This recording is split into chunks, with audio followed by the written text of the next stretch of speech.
But then his campaign was caught sending out memos to top corporate leaders, telling them not to worry and that it was just campaign rhetoric. We had Obama saying, you know, I'm against free trade. I don't like NAFTA and all those free trade sellouts.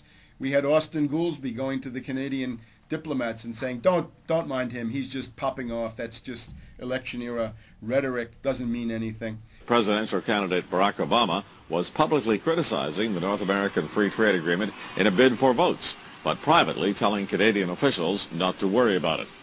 He said that he was going to bring us peace in the Middle East. He said that he was going to bring us transparency and a balanced economy. He said that he was going to not have lobbyists. He said he was going to clean up government. He said he was going to work for the environment. And point by point by point, within the first month of his inauguration, he has lied and deceived and cheated the American people. The people of the United States and the world were filled with hope that Obama was the real deal when in his first week in office he signed an executive order supposedly closing Guantanamo Bay and other secret prisons. Then the press actually had a chance to read the executive order and were shocked to find that the executive order only said that Obama was thinking about closing Guantanamo in a year. But worst of all, the executive order continued the practice of rendition, which the LA Times called secret abductions.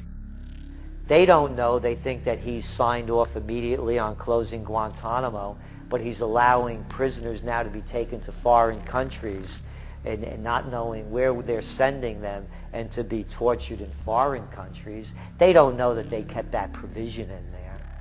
Obama is now continuing the practice of secret arrest, secret prisons, and most importantly, indefinite detention without trial. When a British High Court said that it was preparing to release secret British and U.S. torture orders that prove that the Bush administration was ordering personnel to systematically abuse detainees, Barack Obama threatened to cut off all U.S. intelligence ties to England. To add insult to injury, he stated that the program was important to national security, not only endorsing Bush's crimes, but continuing them. Obama voted for a reinstatement of the Patriot Act.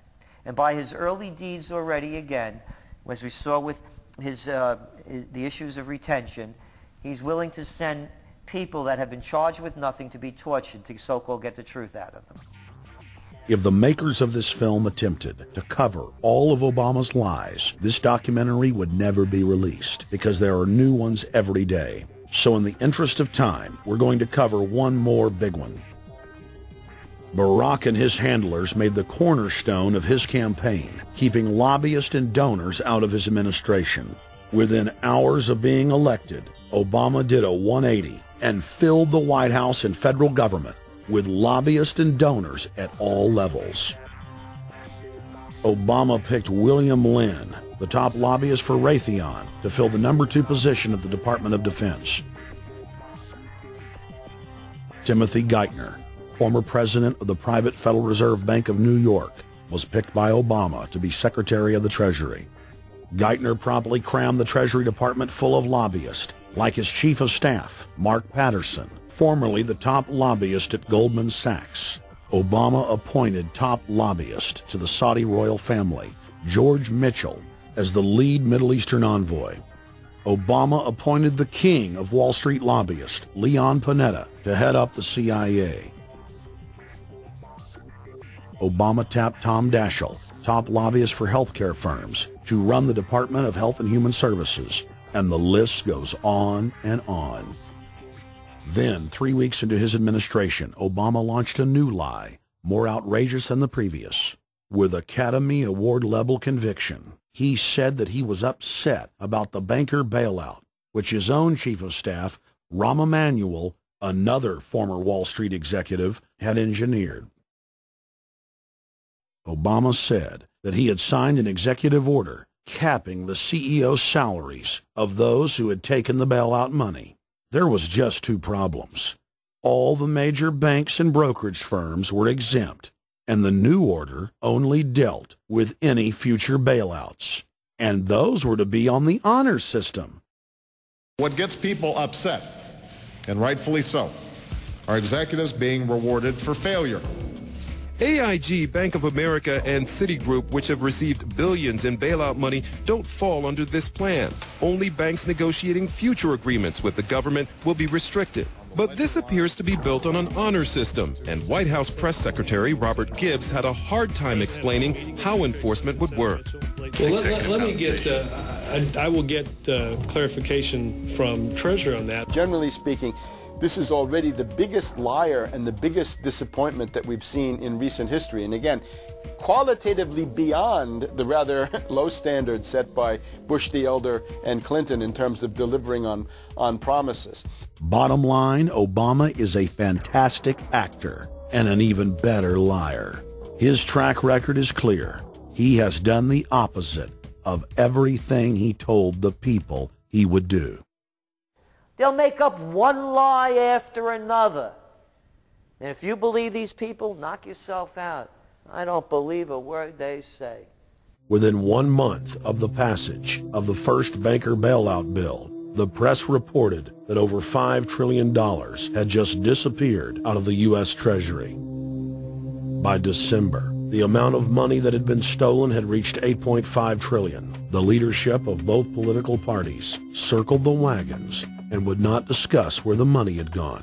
In the Fed! In the Fed! In the Fed! In the Fed! Informed Americans protested the private Federal Reserve System at all 38 of their regional governorship offices.